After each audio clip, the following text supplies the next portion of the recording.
In this season of peace, we have an extraordinary report from Syria, a country steeped in biblical history but racked by heartbreaking conflict. For days now, the ancient city of Aleppo has been under devastating bombardment, the latest chapter in a war entering its third year now.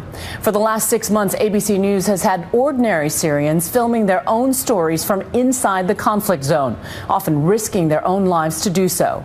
And now ABC's chief foreign correspondent, Terry Moran, brings us those reports from the people on both sides caught in the crossfire.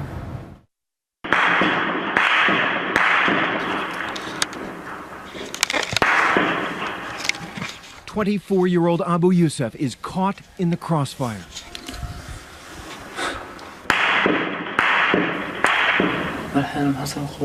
Now I'm surrounded by regime forces.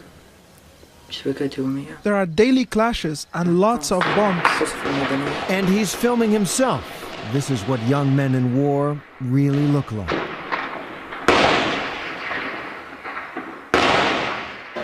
They are shooting at everyone, even children.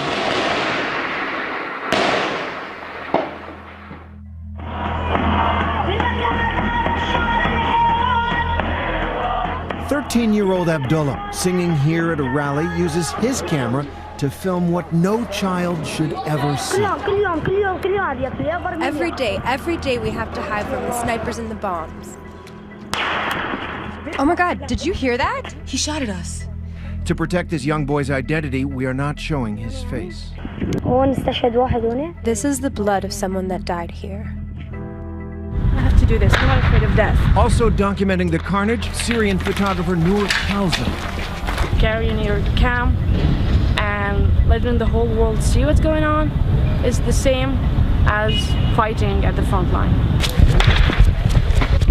These three anti-government activists live in the opposition stronghold of Aleppo, where some of the fiercest street fighting of the war has taken place.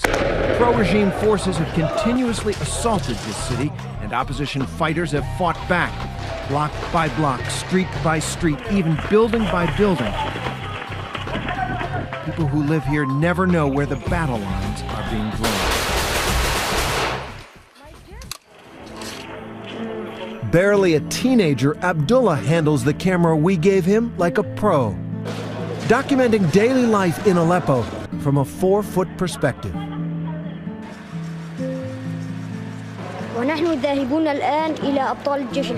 Now we're going to speak to the heroes of the Free Syrian Army. How are you, my brother? What's the news from the front? But the fight against the regime fills most of his frame. His idea of fun, playing a protester in his community children's play who gets shot.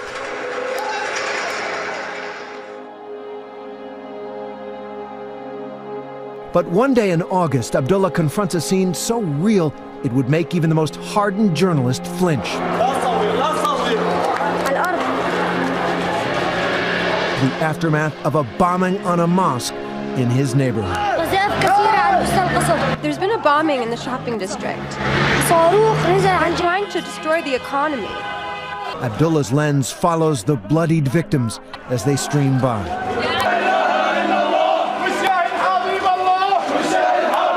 Even at the most gruesome sight, he follows. Where was the rocket dropped? Who dropped it? The only time Abdullah's camera wavers is when the unimaginable happens. Another bomb explodes just blocks away, but then, camera rolling, the 13-year-old runs towards the smoke.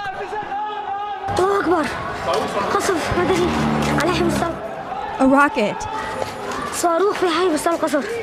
His voice the only thing revealing his youth.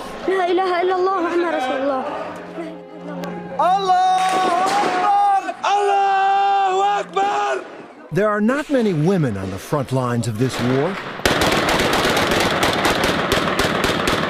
Once an English teacher, Noor now risks her life to teach the world about the horror she sees every day. You saw a man die 5 minutes ago. Yeah. Do you worry that could happen to you? Well, we're not thinking in this mentality anymore.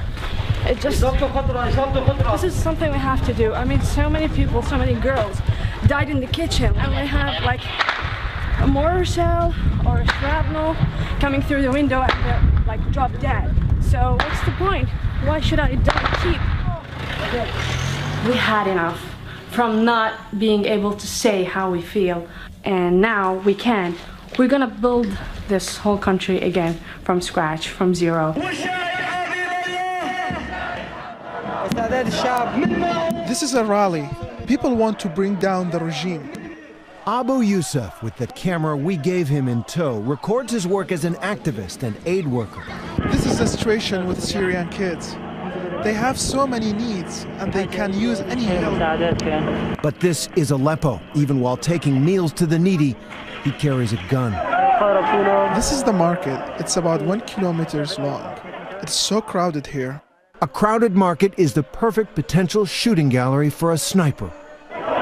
May Allah help them. Used by both sides, snipers are hidden. They can strike anywhere at any time. All they need is a window and a gun. The snipers are up there 24/7. At any moment, we could lose someone. From his apartment window, Abu Yusuf films the consequences. That is the guy who rescued the 2 kids shot earlier and took them to the ambulance. Violence like this happens so often, no one in the crowd takes notice of the bloodied man. There's a sniper upstairs. And instead of cops and robbers, children in Aleppo play a game of sniper. Give me the gun. I will shoot someone, everyone. But just weeks later, after filming these boys, Abu Yusuf himself became the victim of a real sniper. Sometimes I think if I go to sleep and wake up and everything will be fine, and I'll go back to school and teach. There's no school that is safe enough. With most of the schools destroyed or closed, Abdullah finds kids on the street with nowhere to go and nothing to do. Why are you playing? Are you bored? We're bored. There's no schools. Why are there no schools? The teachers have left. Nothing's left anymore. There will be no school until Bashar falls. Abdullah channels his frustration by writing songs for the opposition. I lead protest songs at rallies in my neighborhood. I prepare these songs for rallies. It's made me a target.